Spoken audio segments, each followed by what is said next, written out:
로마서 11장 1절부터 32절까지 공부하겠습니다.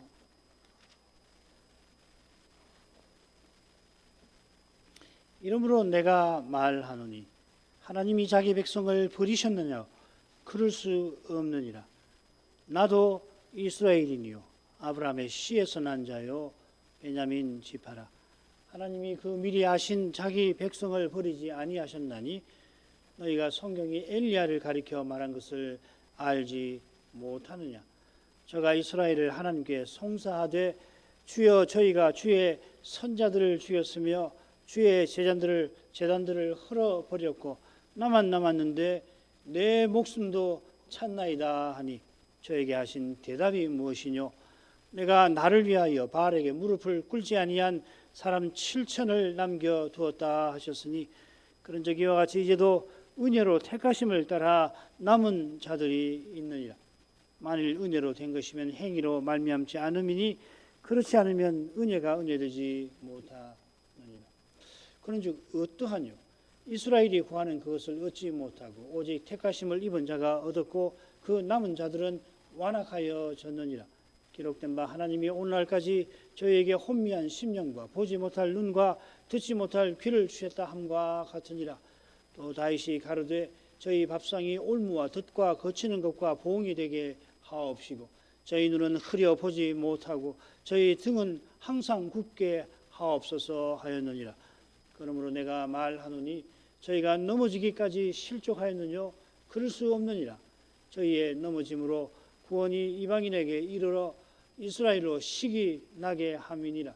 저희의 넘어짐이 세상의 부요함이 되며 저희의 실패가 이방인의 부요함이 되거든 하물며 저희의 충만함이리요.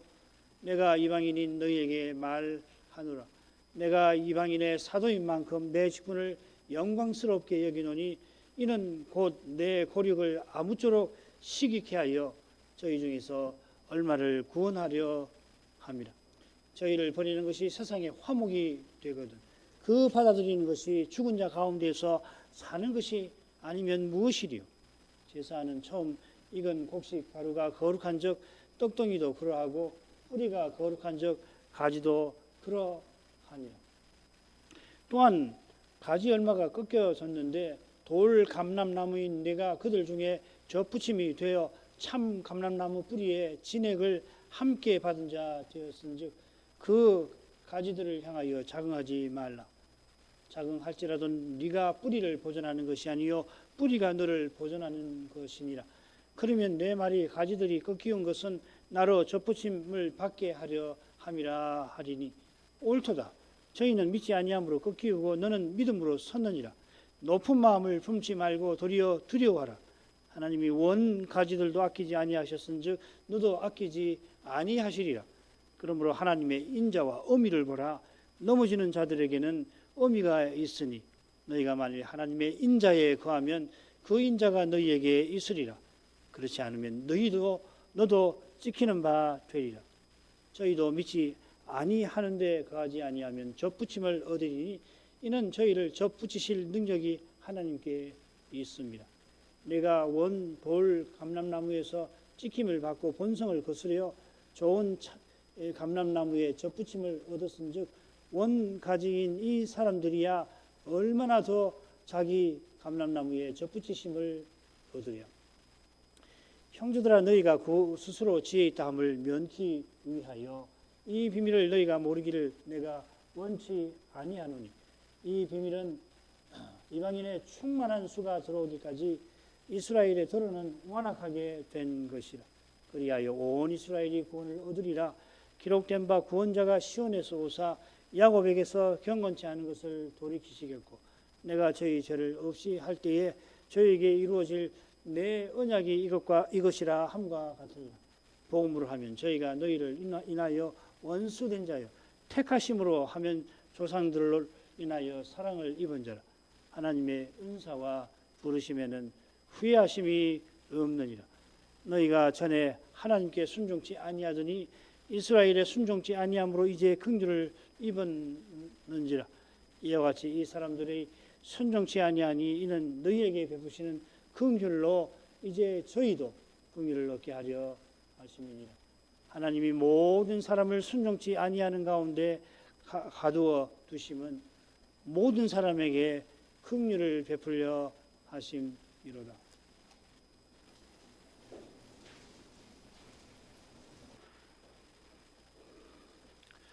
바울 사도는 로마서 9장 11장이 넷째 대목, 이거 지금 살피는 대목이죠.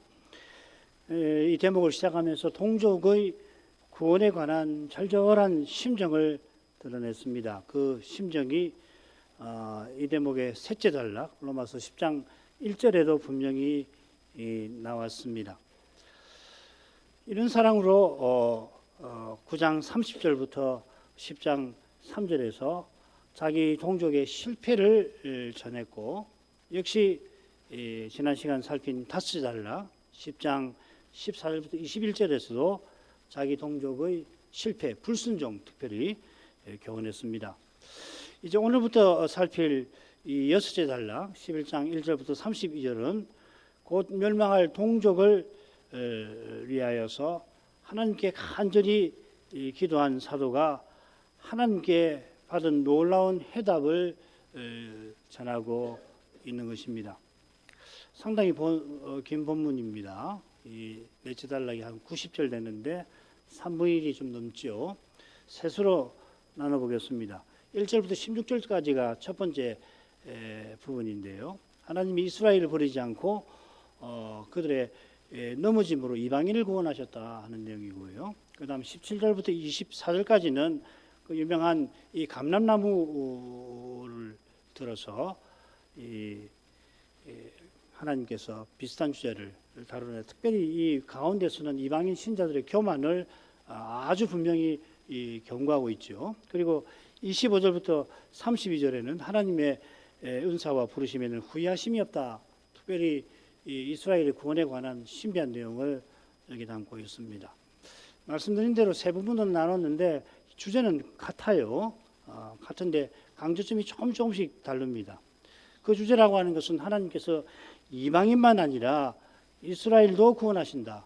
이게 이제 구속 역사에서는 사실 반대 아니에요. 먼저 이스라엘과 언약 맺으시고 그런 다음에 이제 이방인에게 구원이 선포되는데, 지금 바울은 이제 바꿔서 이제 이방인에게 복음이 전파되고 있는 이 시대인데, 그러면 동족 이스라엘은 어떻게 되느냐? 하나님이 이스라엘도 구원하신다. 그래서 첫째 부분에서는 이방인의 구원을 통해서 이 이스라엘로 식이 나게 하셔서 그들을 구원하신다. 그 점. 둘째 부분에서는 돌 감람나무 가진 이방인이 참 감람나무의 접붙임을 받아서 구원을 얻었다면은 꺾여진 원 가지들은 얼마나 더 접붙이심을 받겠느냐 하는 거죠. 그러니까 돌 감람나무 가지였던 여러분 이방인들 교만하지 마십시오. 여러분도 하나님께서 얼마든지 꺾어버리실 수 있습니다. 그거죠. 셋째 부분에서는 이방인의 충만한 수가 들어오기까지 이스라엘의 일부가 완악하게 되었다가 마침내 그들이 대거 구원 얻게 될 비밀을 25절에 나오죠. 예언하는 겁니다. 그 다음에 참고하실 것은 이 첫째 부분과 셋째 부분은 같은 낱말, 같은 표현을 대단히 많이 8개 정도를 공유하고 있습니다. 참조하시고 관심 있는 분들은 본문에 이렇게 이런 표현들을 놓고서 대조해 보시면 됩니다. 중간에 있는 이 25절부터 17절부터 24절에서는 흥미롭게도 같은 주제를 다루면서도 이런 표현과 낱말이 나오질 않아요. 자, 그러면 첫 번째로 가십시다. 하나님께서 이스라엘을 버리지 아니하셨다. 처음과 끝에 나오는데 이게 이제 실마리가 되는 겁니다. 다섯으로 나눠볼게요. 1절, 2절, 상반절. 하나님이 자기 백성을 버리지 않으셨다. 결코 버리지 아니하셨다. 그 다음에 2절 하반절부터 6절까지는 엘리야의 증언을 예를 듭니다. 엘리야 시대의 사건을 예로 듭니다. 그리고 한가운데 7절부터 10절은 이스라엘의 남은 자들이 완악하여졌다 하였습니다. 그 다음 11절부터 14절에는 이스라엘이 넘어짐으로 이방인이 구원을 얻어서 이 이스라엘을 시인하게 하신다 하는 내용이고, 15, 16절은 결론인데 이스라엘을 버리시는 것이 세상의 화목이 되면은 그들을 받아들이는 것은 부활 아니고 뭐냐? 죽은 자 가운데서 부활이 아니고 무엇이겠느냐? 예, 얼른 읽으면은 7절부터 10절까지 내용하고 처음과 끝하고는 얼른 읽으면은 상반되는 것 같은데 사이사이 두 번째와 네 번째 부분에서 이 둘은 서로 만납니다. 이스라엘이 완악해져서 이방인이 구원받는데 이 이방인의 구원이 이스라엘로 시기나게 해서 그들도 구원에 이르게 하시는 거다. 자, 그러면 오늘은 처음 두 부분 볼 겁니다. 먼저 1절, 2절 상반절까지. 그러므로 내가 말하노니 하나님이 자기 백성을 버리셨느냐? 그럴 수 없느니라. 나도 이스라엘이요 아브라함의 씨에서 난 자요 베냐민 지파라. 하나님이 그 미리 하신 자기 백성을 버리지 아니하셨나니. 내가 말한다 하고서 새로운 단락을 시작합니다. 내가 말한다는 이 표현이 지난 시간 10장 18, 19절에 나왔고요. 또 이 단락이 두 번 더 나올 겁니다. 11절, 11장 11절, 13절.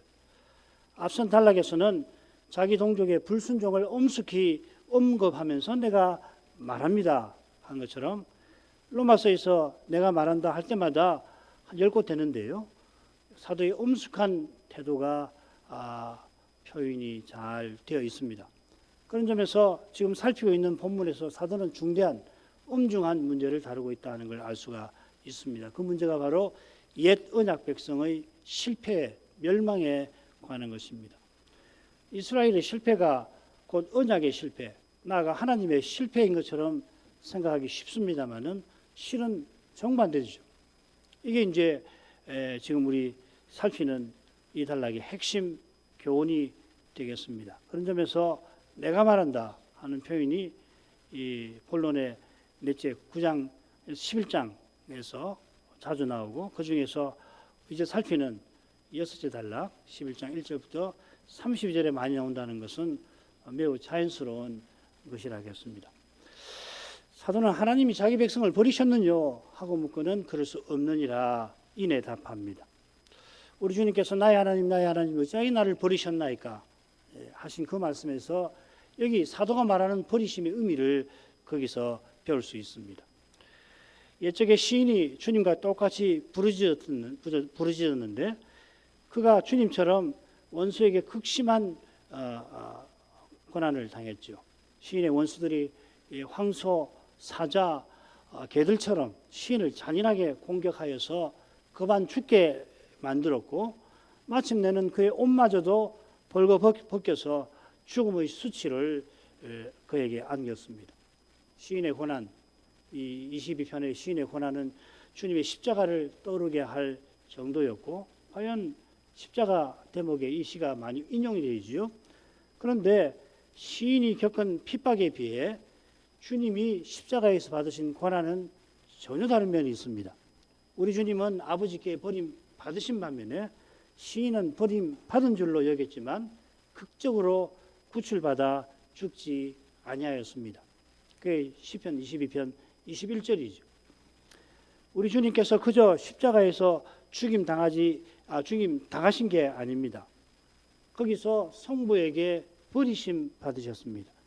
성자께서 그리스도로서 지옥 형벌을 받으신 것입니다. 저주와 진노를 받으신 것입니다. 이게 바로 사도가 지금 말하는 버리심의 의미입니다. 하나님이 언약 백성을 심판하셔서 영원히 멸망하게 하셨느냐 묻고 그럴 수 없느니라 답하는 것이죠. 이 그럴 수 없다가 좋은지 결코 그렇지 않다가 저는 잘 모르겠어요. 여러분 갖고 계시는 영어 번역 보면 둘로 나눠져 있을 것입니다. 다만 하나님께서 자기 백성을 버리실 수 없다고 해도 하나님이 얼마나 사랑이 많으신가를 생각할 것이고 하나님이 결코 자기 백성을 버리지 않으셨다 그렇게 하더라도 역시 똑같이 생각할 것입니다. 하나님은 사랑하실 수 없는 그런 죄인을 사랑하신 것이지 하나님이 사랑하시지 않으면 안 되게 만드는 무엇이 이스라엘에게나 우리에게나 있는 거 아닙니다. 자기 죄를 제대로 깨닫는 이는 누구라도 이 말을 듣고는 과연 그렇다고 할 것입니다마는 자기가 남보다 낫거나 남보다 못하지 않다고 생각하는 일은 필시 원하는 만큼 주시지 않는다 원망하거나 원하는 만큼 얻었다 주신 게 아니고 얻었다고 생각하고 그러니 자만하게 되겠죠. 하나님께서 자기 백성을 버리지 않으신 이유를 사도가 곧바로 됩니다. 나도 했는데 앞에 이유인즉슨 왜냐하면 나도 이렇기 때문입니다. 이렇게 이유를 말해요. 나도 이스라엘인이요 아브라함의 씨에서 난 자요 베냐민의 지파임이라. 그냥 나 자신이 이렇게 할 만도 한데 어떤 의미에서는 좀 더 자연스럽기도 읽히는데 나 자신도 이렇게 합니다. 이는 자기가 이방인 사도인 사실을 암시하는 것인지 자기가 전에 교회를 핍박한 것을 가리키는 것인지 혹은 다른 무엇을 말하려고 하는지 단정하기는 어려워요. 여러 가지 경우를 놓고 생각해 봤는데 뭘까 잘 모르겠습니다. 저는 그렇습니다. 아브라함의 씨라고 덧붙인 것은 이방인으로 태어나서 나중에 유대인 된 것이 아니라 나는 나면서부터 유대인이다. 이스라엘 백성이다. 그 말이죠. 더해서 베냐민 지파라 한 의중은 뭐 여러 가지 의견이 있긴 합니다만은 자기가 바리새인이었을 때에 순수 유대인이라고 하는 순수 혈통이라고 하는 것을 자랑할 때 쓰던 그런 표현이 아닐까 짐작합니다. 빌립보서 같은 데 보면은 사도가 거짓 선생들과 맞서서 이스라엘인 아브라함의 씨 베냐민 지파라고 밝힌 대목들 이 성경에 두세 군데 나오는데 세 군데 정도 두세 군데 나오는데 거기를 참조하면은 거짓 선생들은 자기가 유대인 혈통이라고 하는 것을 내세우면서 거짓 교훈을 선전했는데 그거 비판하려고 그러는 거죠. 네가 이스라엘이냐? 나도 내가 정신없는 말하지만 내가 더욱 그렇다. 그들이 유대인이라고 하는 것을 자랑하니까 나도 그렇다 하고서는 사도는 이렇게 덧붙이죠. 열심으로는 교회를 핍박했다. 자랑하는 게 아니라 오히려 내가 한 짓은 교회를 핍박한 거다. 이렇게 덧붙입니다. 1등 바리새인이었을 때 자기가 유대인인 것을 자랑하며 기껏 행한 것이 교회를 핍박한 것이었습니다. 누구보다 그리스도의 은혜를 받을 자격이 없다 하는 겁니다. 그런 나도 은혜로 지금 교회의 사도가 되었다 고백하려는 것 같습니다. 게다가 이방인 사도로서 지금 로마 교인들에게 유대인의 문제를 교훈하고 있습니다. 그래서 밑에 13절에 보면은 이방인 사도라고 하는 것을 특별히 언급을 하죠. 과연 하나님께서 이방인의 구원을 위하여 유대인인 사도들을 세상에 보내셨습니다. 로마 교인들만 아니라 이방인 신자들이 이 사실을 기억하고 겸손해야 합니다. 그래서 둘째 단락에서 특별히 이걸 강조를 하죠. 사도가 하나님께서 자기 백성을 버리신 게 아님을 전하려고 나 자신도 이렇게 말한 의중이 잘못 깊다 하겠습니다. 2절에서 사도는 하나님께서 그 미리 아신 자기 백성을 버리지 아니하셨다 하면서 논의를 발전시킵니다. 이 미리 아신 백성이 누군지 로마서 8장 29절에서 살폈죠. 미리 아신 자들은 미리 예정하신 사람이고 하나님의 아들의 형상을 본받아 하나님의 아들들다웠게 살아가는 이들을 가리킵니다. 미리 아신다는 건 단연 미리 먼저 사랑하셨다 하는 뜻입니다. 얼마나 사랑하셨나? 자기 아들을 얼마나 사랑하셨으면은 하나님의 아들을 형상을 본받게 하셨습니다. 심지어 그렇게 하나님 아들의 형상을 본받으라고 자기 아들 아끼지 아니하셨습니다. 29절, 32절 바로 밑에 나오죠. 이런 사랑을 하나님께서 이방인에게만 베푸시는 게 아니고 이스라엘에게도 베푸신다는 겁니다. 그런 사랑으로 예전에 시내산에서 그들과 언약을 맺으셨습니다. 언약을 맺어주실 뿐만 아니라 언약을 이루셨습니다. 그들이 무너뜨린 언약을 이루어 주셨습니다. 그래서 사도는 자기 백성을 하나님이 버리지 않으셨다 선언한 겁니다.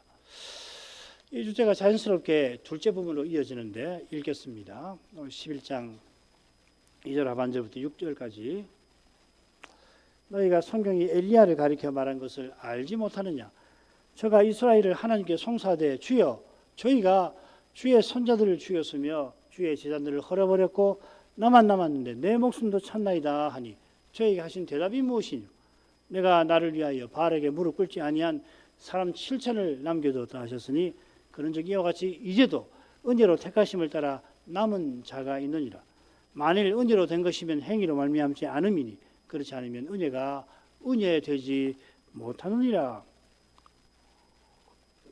사도는 구약 성경에서 예언약에서 하나님께서 필시 자기 백성을 버리신 것 같은 그런 사건 하나를, 인상 깊은 사건 하나를 들어서 실은 버리신 게 아니라고 전하려고 하는 것입니다.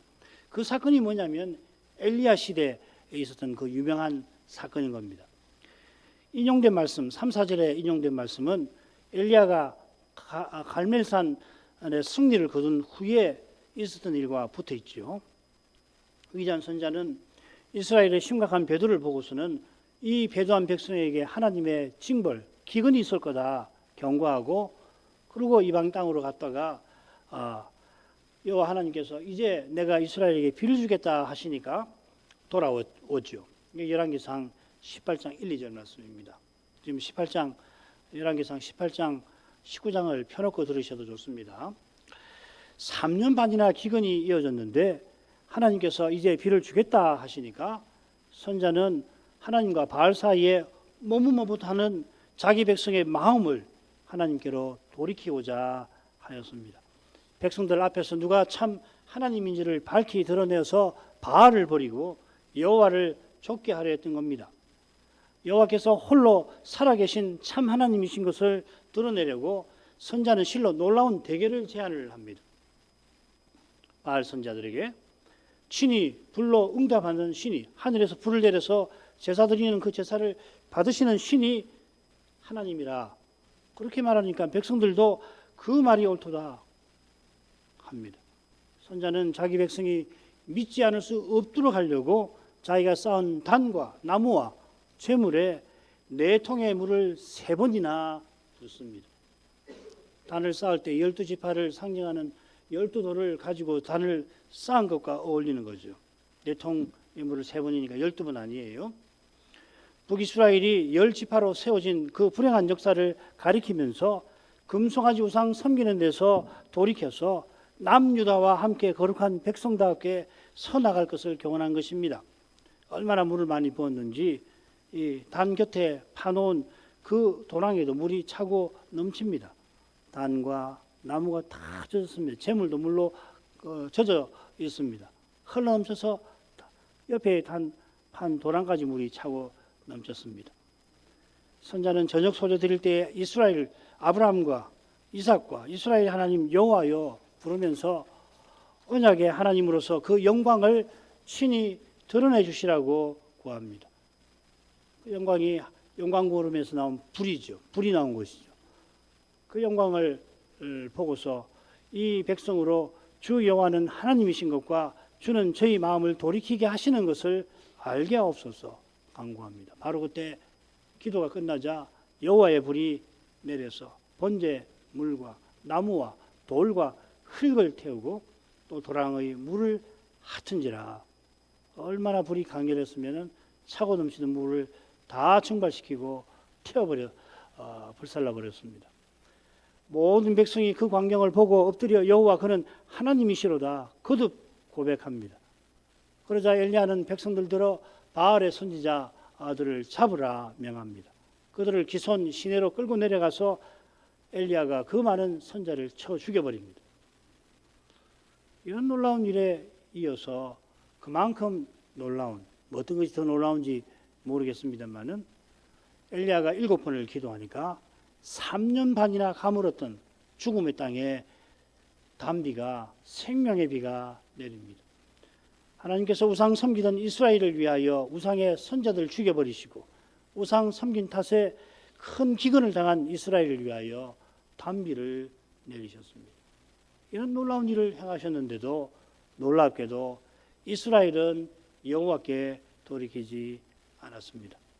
이 끔찍한 현실 앞에 선자가 나만 남았나이다. 이 아리에게 전에 내 생명을 거두어 주십시오. 이제 족합니다. 내가 여호와를 향한 열심히 특심하다 하고서 이제 나만 남았나이다.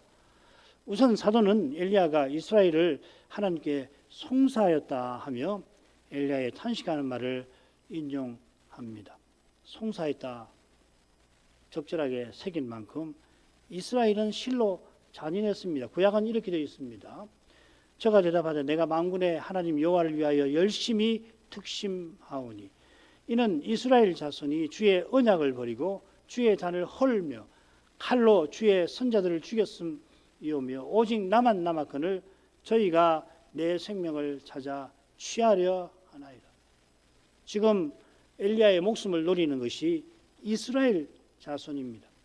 열왕기를 읽으면은 갈멜살 사건 직후에 이세벨이 사람을 보내서 엘리야에게 보내서 너를 반드시 내가 죽여버리겠다 협박하는 장면이 19장 처음에 나오죠. 그래 선자의 생명을 찾아 취하려 하는 저희가 이세벨과 그 무리 그 일당인가 보다 우리가 흔히 생각합니다마는 선자는 이스라엘 자손이 주의 선자들을 다 죽이고 엘리야 자신만 남았다. 내 생명도 저들이 찾아 취하려 합니다. 그래 흔히 오직 나만 남았습니다. 선자의 탄식이 과장법이다. 학자들이 자기들 생각에 갇혀가지고 이 과장법이라고 치부를 합니다. 물론 7천이 남아 있으니까 과장법이라고 합니다만은 엘리야가 직면한 현실을 보십시오. 얼마나 혹독합니까? 자기 백성들이 이렇게 하면 돌이키겠지. 이렇게 하면 여호와께로 돌이키겠지. 아니 이것을 보고 어떻게 여호와께로 돌이키지 않을 수가 있으랴 하고서 바알 선자를 죽여버리고 그 기적을 통해서 이어 가뭄을 해소하는 비까지 하나님 주시는 것을 보지 않았습니까? 그런 백성이 엘리야를 죽이려 한단 말이에요. 대체 무슨 일이 일어난 거예요? 열왕기 18장 19장을 잘 읽으셔야 합니다. 이 엘리야가 위대한 일을 하고서는 갑자기 스트레스를 받았어. 그래서 갑자기 마음이 낙담되었다. 흔히들 그렇게 말하잖아요. 지금 이 말 보면 이스라엘 자손이 자기 하나 남은 자기를 죽이려고 한다. 어떻게 이게 이럴 수가 있단 말입니까? 조금 전에 여호와께서 행하신 놀라운 일을 보고 여호와께서 하나님이시라 하던 그들이 거짓 선자들을 그들 앞에 죽인 이 엘리야를 죽이려 합니다. 이보다 낭망스러운 일이 또 있을까요? 이스라엘의 죄가 얼마나 깊으면 이렇게까지 악랄할 수 있는 것입니까? 이게 이제 좀 있으면 바로 이어서 나봇 사건에 또 재현되죠. 어떻게 나봇을 그렇게 죽일 수 있단 말이에요? 이스라엘 장로들이 말이에요. 그렇게 악할 수가 있을까요? 하나님이 두렵지도 않나? 그렇게 선한 나봇을 거짓말로 죽여버리지 않습니까? 창돌하는 사람들이 말이에요. 이런 걸 보면은 죄를 이길 힘이 사람에게는 전혀 없다는 것을 배우게 됩니다. 선자는 죄의 가공스러운 힘 앞에 인생이 실로 무력하다는 것을 고백하는 겁니다. 엘리야가 자기 백성이 회개하기를 얼마나 기도했을까요? 이방 땅에 가서 3년 반 동안 얼마나 구했을까요? 그리고 그 위대한 승리를 거두게 하셨는데도 자기 백성이 죽이려 한단 말이죠. 엘리야마저 죽이려 하는 이스라엘을 보면 언약은 완전히 무너진 것 같습니다. 엘리야 말도 그들은 언약을 버렸습니다. 그런데 바울 사도가 이 구약에서 그들이 언약을 버렸다는 말을 인용을 하지 않습니다. 이런 그들이 버린 언약을 하나님이 친히 이루신 사실과 붙어 있겠죠. 그들이 주의 단들을 헐었다고 했는데 얼마 전에 엘리야가 고쳐 쌓은 단도 글쎄 헐어버린 것 같아요. 엘리야가 단을 수축할 때 수축한다고 그랬죠. 수리한단 말 아니에요. 없는 단을 만든 게 아니라 원래 있던 거 헐어버렸는데 그걸 다시 세워서 거기다가 번제를 드렸고 물을 부었던 그 단 말이에요. 그것도 헐어버린 것 같아요. 그 사이. 엘리야는 자기만 남고 게다가 자기 목숨도 자기 백성이 찾고 있다 하였습니다. 자기도 필시 다른 선자들처럼 죽임을 당하면, 그래서 그는 여호와께서 자기 목숨을, 하나님이 친히 내 목숨을 거둬가 주십시오 하는데, 자, 그렇게 되면 이스라엘에는 말씀이 없습니다. 말씀이 없다는 것은 언약 관계가 완전히 무너진 것입니다. 그런 그에게 여호와께서 여전히 말씀하십니다. 호렙산 사건의 핵심이 이거죠. 세미한 소리. 이게 저에게 하신 대답이 무엇이뇨? 그거 아닙니까? 호렙산에서 여호와께서 세미한 음성으로 그에게 말씀하신 그 말씀을 대답이라고 번역해 놓은 겁니다. 그 음성이 그에게 무엇이라 말하느냐? 사도는 이렇게 표현하고자 했던 것 같아요. 대답보다는 그 음성이 뭐라고 말씀하시느냐? 여호와께서 선자에게 말씀하셨습니다. 낭망한 선자가 생각지 못하던 사명을 주셨습니다. 하사엘, 예후, 엘리사에게 기름을 붓게 하셨습니다. 여호와께서 이 셋을 쓰셔서 친히 범죄한 백성을 심판하셔서 언약을 이루어가겠다, 메시아 보낼 일을 이루어가겠다 하신 것입니다. 이어 로마서에 인용된 말씀을 베푸십니다. 내가 나를 위하여 바알에게 무릎을 꿇지 아니한 사람 7천을 남겨두었다. 엘리야는 자기만 남았다 생각했습니다만 하나님은 무려 7천이나 남겨놓으셨습니다. 엘리야가 이스라엘로 돌아올 때까지 이 아합의 국내 대신 오바댜라고 하는 사람이 선자 100명을 50명씩 굴에다가 숨겨서 먹을 것과 마실 것을 공급했지요. 이들에 관하여 엘리야가 알고 있습니다. 주의 선지자가 알고 있지 않습니까? 오베다가 말하지 않습니까? 갈멜산 승리 후에 이들이 이세벨에게 죽임당했는지도 모릅니다. 이게 이제 선지자 생도죠. 이들. 그때 죽었는지도 모릅니다만은 엘리야가 모르는 7천 명이 바알에게 무릎 꿇지 않고 여호와를 섬기고 있습니다. 선자는 이 사실에 깜짝 놀랐을 겁니다. 자기만 남고 모두 여호와를 버린 줄로 알았는데 여호와께서 자기 백성을 버리지 않으셨습니다. 7천을 남겨놓으셨다 하는 말씀에 힘을 얻어서 그가 사명을 이루어 나갔습니다. 선자도 하나님께서 하시는 일을 다 알지는 못합니다. 오직 하나님이 기뻐하시는 일을 친히 이루십니다. 얼마나 기뻐하시는가? 자기 아들 아끼지 않을 만큼 기뻐하십니다. 이 사랑에 우리의 구원이 있는 겁니다. 사도가 나도 했는데 5절에서는 이제도 합니다. 이와 같아 한 것은 하나님이 자기 백성을 버리지 아니하신 것 같아도 버리신 것 같아도 결코 버리지 아니하셨다는 것이지요. 사도가 염두에 두는 백성은 자기 같은 이스라엘인 아브라함의 자손입니다. 이런 점에서 이제도 한 뜻이 있습니다. 똑같은 표현이 한 군데 더 나오는데 예상하신 대로 짝을 이루는 3장 26절에 한 번 더 나와요. 다른 데는 안 나옵니다. 원문에는 네 단어로 되어 있습니다. 이제 곧 이때라고 했는데 로마서 3장에서는 전에와 대조를 이룹니다. 전에는 예언약 시대를 가리키는 거죠. 하나님이 전에 지은 죄를 처벌하지 않고 길이 참으시다가 마침내 십자가로 말미암아 언약을 다 이루셨습니다. 그래서 이제도 이스라엘 중에 새 언약의 시대에 와서도 이스라엘 중에 은혜로 택하심을 따라 남은 자가 있다 하였습니다. 택하심이 로마서에 4번 나옵니다. 지금 살피는 여섯째 단락에 3번, 또 둘째 단락에 1번. 그러니까 9장 11장에만 나옵니다. 9장의 택하심은 이삭의 아내 리브가에게 쌍둥이가 태어나는데 야곱을 통해서 하나님의 뜻이 이루어진다 하신 말씀에 나옵니다. 이 택하심은 은혜에 속합니다. 그래 풀어서 은혜로 택하심이라 새겼습니다. 택하심이 구원의 은혜를 주려는 하나님의 사랑에서 나온 겁니다.